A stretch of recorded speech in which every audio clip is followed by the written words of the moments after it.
L'utilisation accrue des systèmes ferroviaires pourrait offrir des possibilités de réduction des émissions de carbone. Voilà ce qu'affirment les experts du GIEC dans leur dernier rapport. Le constat est simple. Lorsque les voyageurs ou les marchandises prennent le train plutôt que la voiture, le camion ou bien le bus, alors ils réduisent leur empreinte carbone. Il faut dire que les transports représentent le premier secteur responsable des émissions de gaz à effet de serre.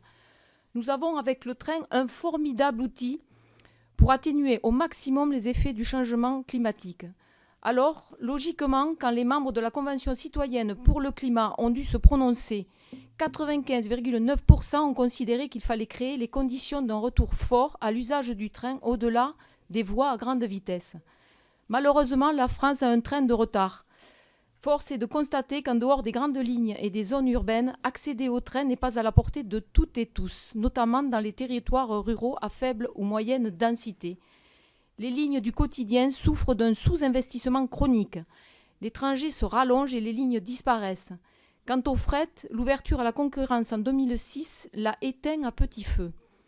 La proposition de loi que nous allons discuter a surtout pour vocation de protéger les petites lignes qui sont amenées à disparaître.